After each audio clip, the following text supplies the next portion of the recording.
मेरी पहली सर की, इसका हक तो रोनी सर और नीतू मैम को है ना। और फिर माँ, क्या फर्क पड़ता है कि सर की सास दे रहे हैं या ससुर दे रहे हैं।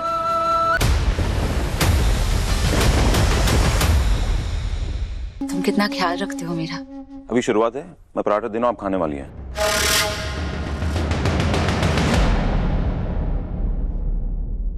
अरे गगन अंकल, वो देखिए ना, विशाखा जी वो थोड़ा अनकंफर्टेबल लग गया है ना। मुझे लगता है हमें ना उनसे ऐसे थोड़ा बातचीत बढ़ानी चाहिए, जैसे आप क्या करती थी, कहाँ रहती थी, ताकि घुल मिल जाए, हमें भी उनके बारे में जानने का मौका मिले, वो भी फिर पूछेंगी, ऐसे है ना, कंफर्टेबल फील करेंगी। ठीक है, चलो।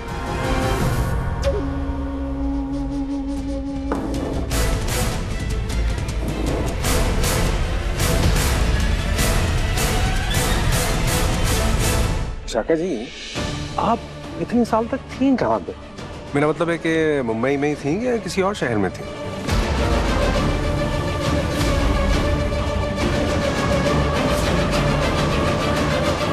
पहले तो मैं मुंबई में ही थी कुछ सालों तक, फिर मैं यहाँ से चली गई थी और बीमार थी, इसलिए वहाँ अकेले रहना थोड़ा मुश्किल हो गया था, इसलिए मैं वापस चली आई और यहाँ एक मुंगली भाई के यहाँ पर रह रही थी।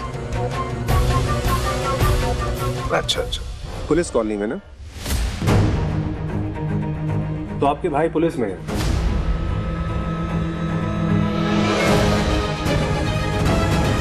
अरे वाह, धैर्य सर, आप तो जानते होंगे बुआ जी के भाई को।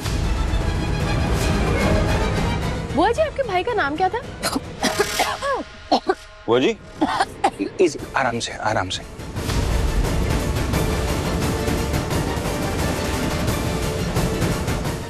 अरे पानी पिला दो बेटा।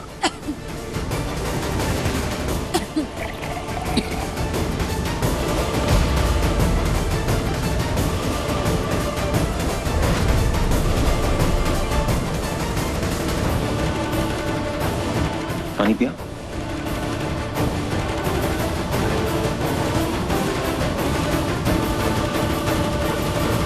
बुआ जी बोलिए ना आपके भाई का नाम।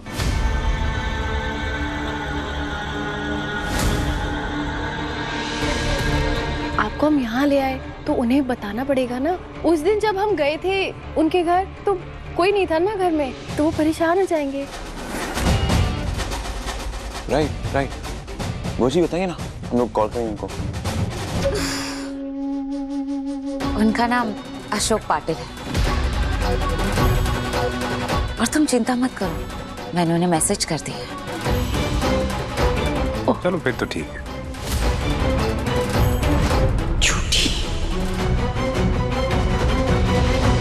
वैसे आप धैर्य सर को जानती होंगी ना, पहचानती होंगी, सेम कॉलोनी में है तो मिले होंगे।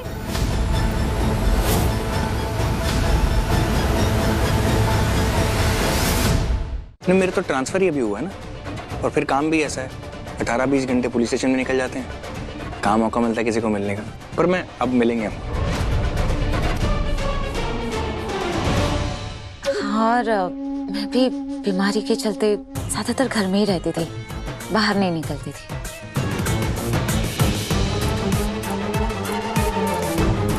बहुत तेज है ये लड़की, मुझे सबका इस मुद्दे से ध्यान भटकाना ही होगा। वैसे विशाखा जी, इतना सब कुछ आपने अकेले मैनेज किया, मुश्किल होती होगी। और क्या करती मैं भाई साहब, जब मेरे पति जिंदा थे तब सब कुछ अच्छा था। एक रात मैं और मेरे पति सड़क पार कर रहे थे, तब पता नहीं कहां से एक औरत पागलों की तरह गाड़ी चलाते हुए आई।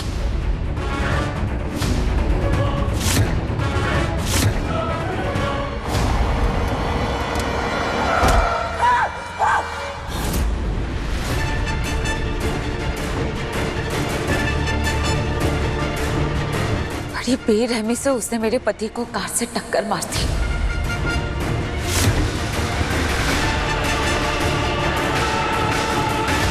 जिम्मेदारी उठाने की बजाय वो वहां पैसे फेंक कर चली गई।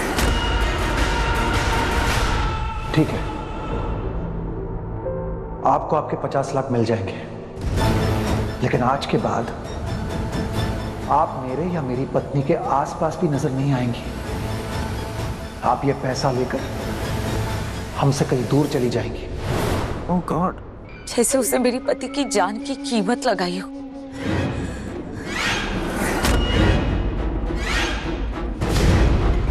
क्या करें, कुछ लोग होते ही इतने निर्दयी हैं।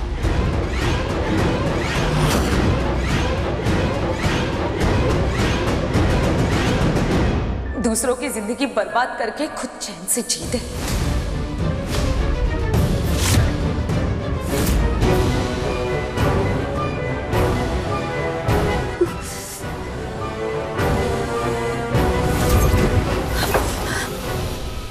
मॉम, क्या हुआ? I think नीतू की तबीयत बिगड़ रही है। मैं इसे रूम में लेकर जाता हूँ। नहीं, डैड, मैं लेके जाता हूँ, it's okay mom, it's okay, everyone sit down, it's okay, I got it. Mom, मैं हूं ना यार। अब रुक जाओ विक्रांत। अब भैया है ना भाभी को संभालने के लिए, तुम कुछ खा लो। मेरी मॉम से पहले कुछ नहीं है,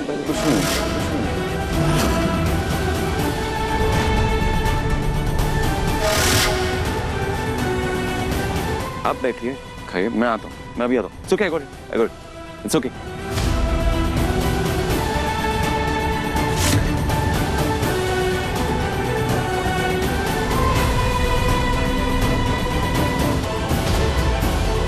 It's okay, hey. It's okay.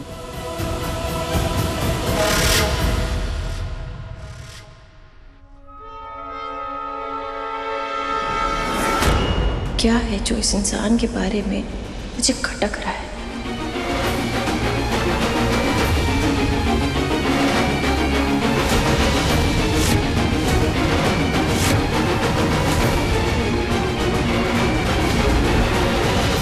Neetu भाभी ना बहुत ज्यादा परेशान थी और इसलिए उन्होंने बिना सोचे समझे श्रुति जी को बहुत कुछ सुना दिया। अब जब मन्नत की बेइज्जती होंगी तो वो कुछ तो बोलेंगी ना। और क्या कहा उन्होंने? नहीं, कुछ नहीं। बुआ, क्या कहा उन्होंने? नहीं विक्रांत, कुछ नहीं कहा। बुआ, क्या कहा उन्होंने? ओहो विक्रांत, में ऐसा कुछ नहीं हुआ है। वो ज्यादा कुछ भी नहीं बोल रही थी। वो बस ये कह रही थी कि इस घर में कोई रीति रिवाज को मानता ही नहीं है। माना कि मन्नत तुम्हारी मॉम की पसंद नहीं है, लेकिन वो तुम्हारी तो पसंद है। ऐसा कहा ना। हाँ, और देखा जाए तो वैसे श्रुति जी भी गलत तो नहीं है। वो उनकी बेटी है और मन्नत का ये पहला करवा चौथ है विक्रांत। और किसी भी माँ के लिए ना उसकी बेटे की खुशी बहुत ज्यादा मायने रखती है। इंसान जब दुखी होता है ना तो वो अपना दुखड़ा जाकर किसी न किसी के आगे तो रोएगा ही। बहुत ऊंचा उड़ रही थी मन्नत, अब देखो कैसे तुम्हें जमीन पे लाके पटकती हूँ। ओहो चल, अब ये सब बातें छोड़ो, चलते हैं, देर हो रही है। अच्छा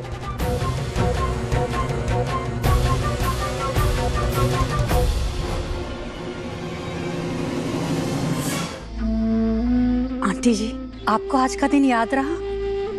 कैसे बोलती, हर साल तुम दोनों को सरगी मैं ही बेचती थी।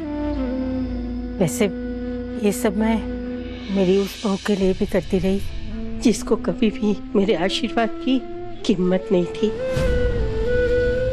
यहाँ तक कि उसने मेरे सुहाग को भी छीन लिया। आंटी जी, ज्यादा मत सोचिए ना, तकलीफ आपको ही होगी।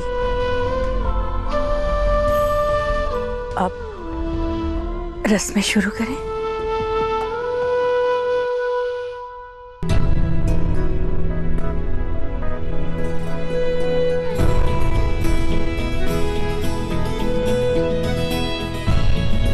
आंटी जी,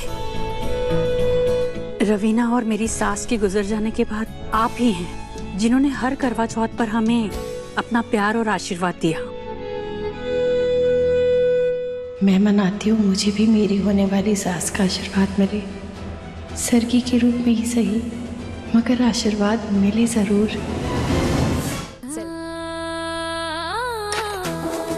इसके लिए धन्यवाद। सदा सुहागन रहो, खुश रहो।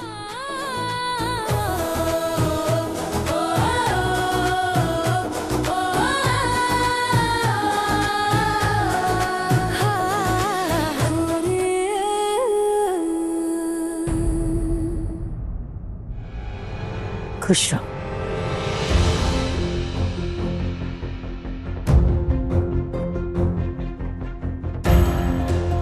मन्नत बेटा, ये सरगी तुम्हारे लिए।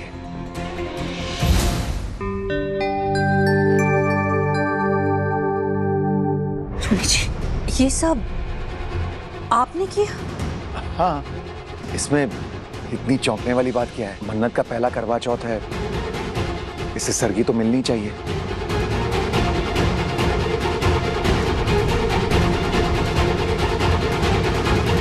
है ना? हरी भैया,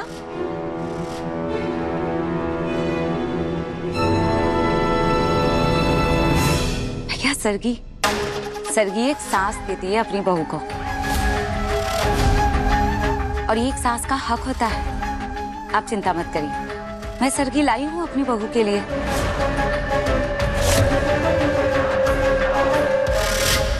वाह, ये विशाखा तो जब से आई है धमाके पे धमाके किए जा रही है। नीतू भाभी का ये उतरा हुआ चेहरा देख के बहुत खुशी हो रही है मुझे।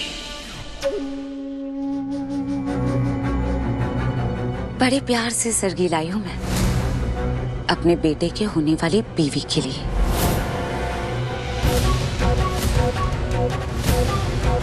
आखिर मैं भी तो सास हूँ। बुआ जी ये सब जानबूझ के कर रही हैं।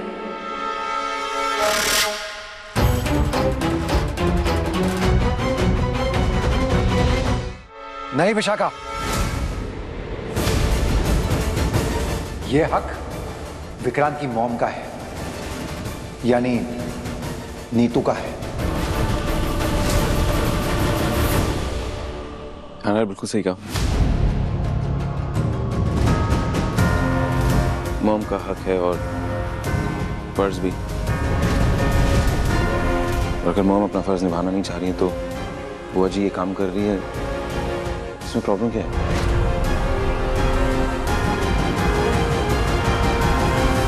इट इज बुआ जी, तो आप दे दीजिए।